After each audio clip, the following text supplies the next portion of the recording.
This film is sort of a cacophony of events from both my childhood and my formative years, as sort of this period where I was kind of settling into who I am today.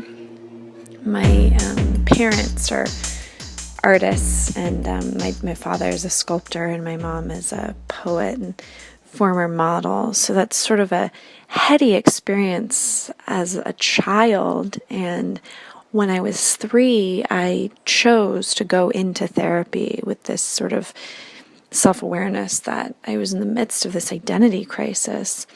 My parents were friends with, Patti Smith and Jack Nicholson, and Eric Clapton would be, in our loft. And here's this man I see as an uncle, and at the same time, he's America's uncle.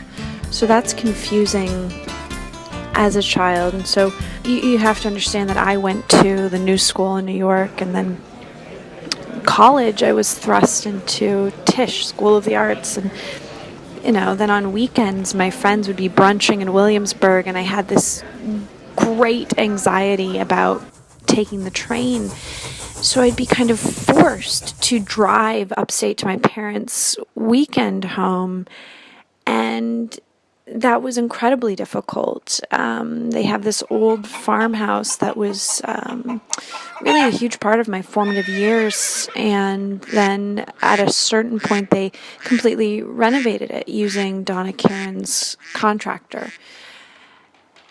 And I've since forgiven them for that, but at that time I was sort of stuck between childhood and being this depressed 20-year-old, which I think everyone can relate to.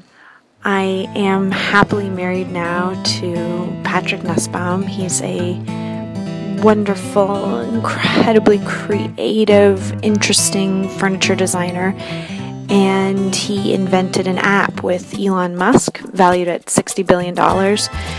So that's why we really kind of connected originally, because he's this hippie billionaire. So we're both sort of stuck between these two worlds going, who am I? Right? So he was a huge inspiration for me writing this film too. We have a 3-year-old son together, Rocco.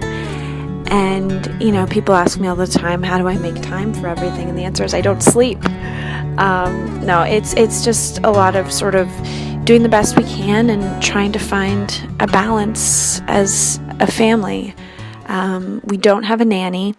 We do have a woman who lives with us, and she wakes up with Rocco at 6 in the morning and gets him ready for school and makes his breakfast and drops him off at nursery school, and then she'll do our grocery shopping, and then she picks him up when he's done with school and gets him a snack, takes him to the park, and then she'll make his dinner and give him a bath. But she's done by 7, and then it's just family time 30 minutes before Rocco goes to bed, and that's incredibly important to us insofar as our lives are concerned. It's hard to explain. It's sort of this mix of art, culture, radio, television, film.